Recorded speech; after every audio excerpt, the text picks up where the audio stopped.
Just like your personal profile, we move from the behaviors to the motivators in the team report, the 12 driving forces. This section of the report is structured in the same way as the first report.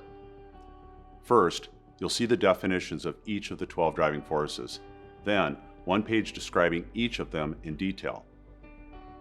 I'll use resourceful as an example on the detailed page. Like behaviors, you see the strengths listed first. Our teammates who are resourceful are focused on return on investment. They maximize efficiency, productivity, and they are sensitive to wasting any time, resources, or opportunities. Great strengths. We also see the energizers and stressors for each. Those with the motivation of resources are energized by obtaining practical results, and they can be stressed by redundancy. The second page shows each of the team members who lead with this particular driver. What patterns are beginning to emerge? Any aha moments happening for you about someone you work closely with? Many times, this is the place where things start to make sense about interactions you've had with others.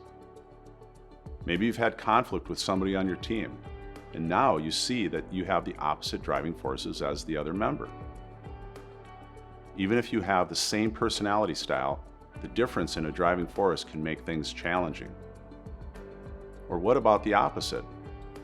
You have an opposite personality style than someone else, yet you have the same top 2 driving forces.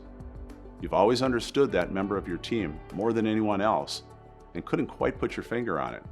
For me, I have someone on my crew who I work closely with and has a pretty similar color preference to me. But I'm high on collaborative, and they score a 0 on that driver.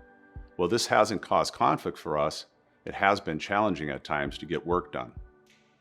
I want to work together on the project, bouncing ideas off of each other, creating something amazing together. They also want to create something just on their own and in their own time. They lead with high command. Not good or bad, just a difference in how we are driven to do work. Each driving force has a page that lists everyone on your team that has that driving force as one of their top 4. Your top 4 driving forces are called your primary driving forces. It also shows them listed with opposing driving forces to see how you might be motivated by things much differently than others on your team. The driving forces comparison chart is a good place to start to get deep with your team. These pages can be powerful as you get to see how each person embraces the driving forces and how they compare to others on the team. As we mentioned before, this is a good time for you to practice being a little vulnerable and share your observations with the team. What patterns do you see? Where have you seen these motivators? Where do these drivers show up for yourself and for others? Take time on your own with questions like these before working with your learning partner. Discover the uniqueness that each member brings and see how together you can become a more effective team.